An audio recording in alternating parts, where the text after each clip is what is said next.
Kilala mo ba si Jesus? Kilala mo ba si Jesus? Hindi! Bakit hindi mo kilala si Jesus? Ha? Anong dahilan? Bakit hindi mo kilala ang aking ama? Ha? Bakit hindi mo kilala si Jesus? Ha?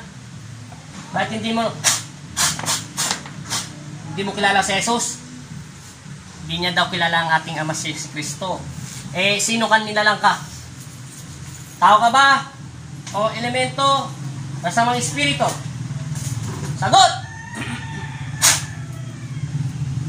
Sa akong demonyo. Ganun ba?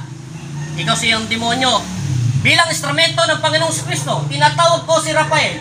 Lumabas ka sa loob ng katawan ko at lipunin ng mga demonyo. O ngayon? Ano? O pwede ba kitang lumalis ka sa loob ng katawan ng batang yan? Hindi mo pag-aari ang aking ama. Si Jesus lamang ang may pag-aari sa katawan ng taong yan. Ayoko. Bakit ayaw mo? Ngayon, tinatawag ko si Ella at Tia, Andel. Tinatawag ko ang mga anghel ng aking ama na pinasinugod niya sa akin bilang instrumento niya. Tinatawag ko kayo lahat. Ano? Sige. Tigilan mo ko. Titigilan kita. Ang pakiusap ko lang. Ano? Pag hindi ka bumitaw sa loob ng katawan niya, pipilipitin kita ng buong katawan niya. Ama namin, sumasalangit ka, sambahin ang ngalan mo, mapasa amin ang karin mo, sundin ang loob mo, dito sa lupa parang sa langit. Ano? Aalis ka sa loob ng katawan niya? Bakit ayaw mo sa loob ng katawan niya? Sa akin na siya. Paano mo naman napunta siya sa'yo? Anong pag-aari mo sa kanya? Anong dahilan? Ha? Mahina siya.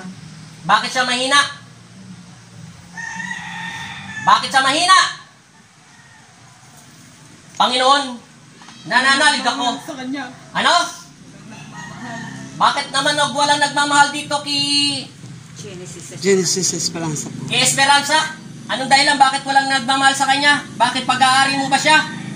Oo. Bakit mo naman nasabi pag-aari mo ang taong ito? Ha? Bakit? Nagbigay siya sa akin. Sino nagbigay sa'yo? Anong karapatan mo bilang instrumento ng Panginoon Kristo at pag-aari ito ng aking ama? Anong karapatan mo para kumuha sa kanya? Panginoon, naming lahat, Amang Jesus, Amang Nazareno, kami ang iyong mga anak. Ilay niyo kami sa panganib at masamang espiritu. Ngayon, siniselyuhan na kita upang hindi ka makatakas sa loob ng katawan niya.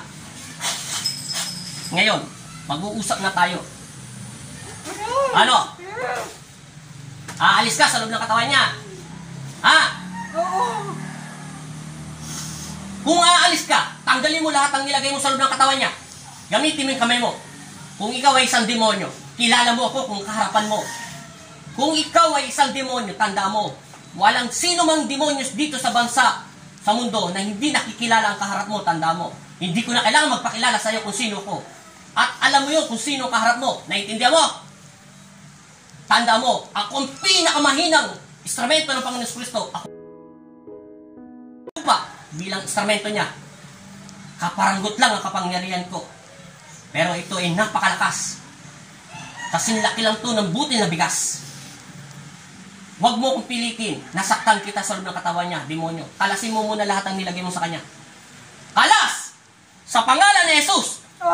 Kakalas, hindi! Sa pangalan ng Ama! Okay. Kakalas, hindi! Kalas!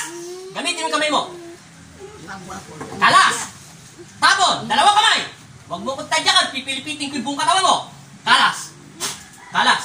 Baba mo yung paa mo. Wala kang karapatan na tadyakan ako. Kalas! Meron pa ako nakikita. Rafael, ang Arnel, lumabas kayo sa loob ng katawan ko at tusukin ko sa puso niya. Kalas! Bubos pa. Meron pa. Lahat. Kalas! Kalas! Mababa kang urin, demonyo. Huwag mo kong tinatakot. Kaya kitang lusami sa loob ng katawan niya. Sagutin mo ang tanong ko. Kailan ka pa nasa loob ng katawan niya? Ilang taon ka na sa loob ng katawan niya? 3. 3 taon ka na. bilang masamang espiritu? Oo. Anong karapatan mo naman para pangunahan ang aking ama? Ha? Wala kang pag-aari dito sa taong ito. At huwag mong tuksoy, naintindihan mo? Kalasin mo. Kalasin mo! Okay, kalas. Babalik ka pa sa loob ng katawan niya, hindi na? Kilala mo ng karap mo. Ilan liwanag na sa paligid mo? Ilan liwanag? Oh, alam mo na kung sino ako. Hindi ko na kailangan magpakilala. Aatake sa'yo si Rafael pati sa Angkarngel, pati si Ella. Ella, bilang anghel ng Panginoon Kristo, ihanda mo ang sibat para sa puso niya. Kung umatake siya ng ganong kabilis, umpisahan mo na at sibatin na to. Ibabalik kita sa impyerno, pero tigilan mo to. Naintindihan mo? Wala kang kwenta. Alam mo, magbalik loob ka na lang sa aking ama sa langit. Naintindihan mo? Patawarin ka ng aking ama sa langit. Naintindihan mo na? Anong gusto mo sa katawan lupa nito? Bago kita tanggalin at lusawin sa loob ng katawan niya. Ano bang kahinaan ng taong ito? Ba't gusto mo siyang kunin? Bakit siya naging mahina? Huwag mong iiral sa kanya ang lahat ng mga masasama.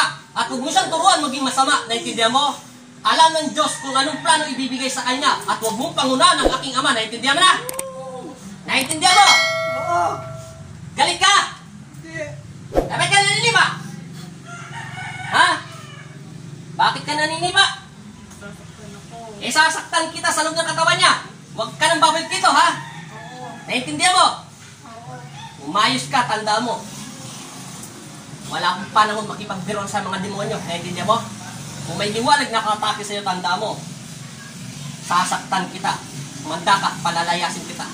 Sa pangalan ng Ama at ng Anak at Espiritu Santo, masamang espiritu, umalis ka sa loob ng katawan ng taong ito. Sa pangalan ni Jesus. Amen.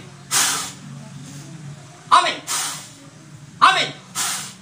Ama Jesus, Amang Nazareno, kami ang iyong mga anak. Ilayin niyo kami sa panganib at masamang espiritu. Binigyan mo ko ng kapangyarihan, kaya kayo po manguna sa aming buhay. Amen. Ama Jesus, Amang Nazareno, kami ang iyong mga anak. Ilayin niyo kami sa panganib at masamang espiritu. Binigyan mo ko ng kapangyarihan, kaya kayo po manguna sa aming buhay. Amen. Pinalalayas kita sa pangalan ni Jesus. Masamang espiritu, umalis ka sa loob ng katawan ng taong ito. Patahimikin mo to sa pangalan ni Jesus. Amen. Nilulusaw kita at ibinabalik kita sa impyerno kung saan ka man nagmulat ng gagaling. Inuutusan ko ang aking mga anghel na lahat. Kunin siya at ibaba sa impyerno sa pinakailalim ng lupa. Amen.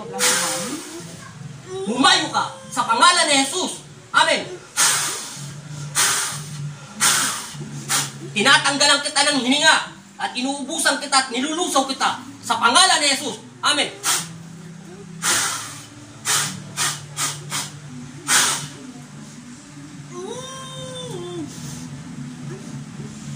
Ano pangalan ito? Esperanza po. Esperanza! Inatawag ko ang iyong kaluluwa at spiritual. Bumalik ka na sa katawan lupa mo sa pangalan ni Jesus. Amen. Gumising ka. Tatanungin kita, Esperanza. Ilan nakita mo liwanag? 3? Babae, lalaki? Lumapit ka konti, cameraman. Babae, lalaki? Babae, lalaki. Ilang babae nakita mo? 2. 2. Bata, matanda. Mga bata yung anghel. Anong nakikita mo yung buhok nila? Anong buhok? Gold yung isa.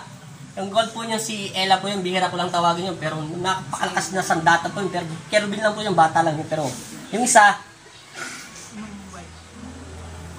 yung buhok niya ano? Mais, parang kulay. Kulay mais. Yung isa gold, si Iya po yun. Yung isa, oh, kulot. Guwapo. Nakita mo kanya? O kumikinang lang? Kumikinang. Oh, siya po si Andiel. Siya po yung anghel ko. Maswerte ka, nakikita mo. Nasaan yung diwa mo?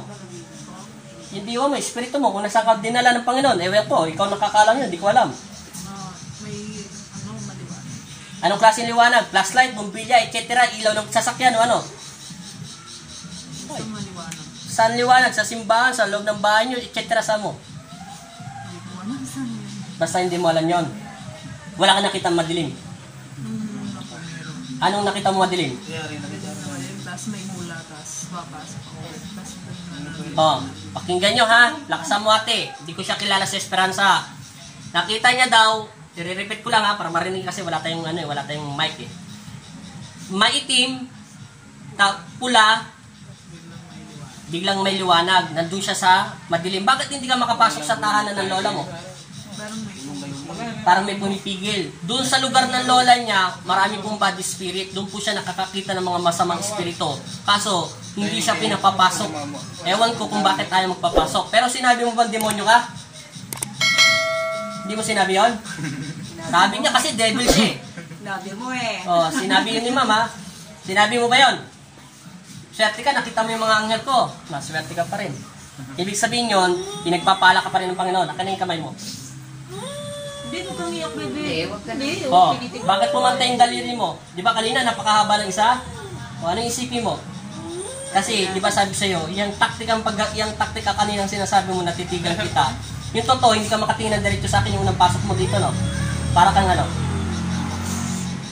Para ka natatakot na hindi mo maintindihan. Pero ngayon nakakatitig ka na. Hindi naman ako maligno. Ilang minutes na yan? Ano po ata? 11 minutes po. 11 minutes na.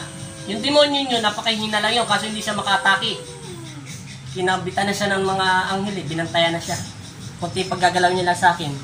Ang anghel ko na gumalaw, hindi na ako. Wala nang visa binigay sa akin ng Panginoon. Doon na diniretso na sa mga anghel ko kasi baka magtawag pa itong pangit na sa loob ng katawan niya. Makakatulog ka na. Hindi mo naman na naginip yung ano ba yun? Yung nire-rep ka ng mga masasamang espiritu. Kaya sabi ko na nga ba, alam ko yung nasa utak mo, sinabi na ng anghel ko, yung taong yan, kinukuha siya ng demonyo. Tama ako, di ba? Hindi ko yung hinula yun, ha? Sinabi lang ng anghel ko yun. Nang masasabi mo sa Panginoon, kita mo yung cellphone mo, oh. Pinagbabato mo sa amin, oh. Oh, kita mo. Hindi mo alam, tumalsik na cellphone mo? Oh, no, basag ba yan? Akala ko nabasag sa pagbato mo, eh. Okay na. Tayo ka nga muna. Kung anong pakiramdam mo? Tumalong ka. Maglakad ka. Tapos na, be. Wala na. Nana, bebe. Ano pakiramdam mo? Hindi na mabigat. Hindi ka naman nanaginip na masama. Magdasal ka daw.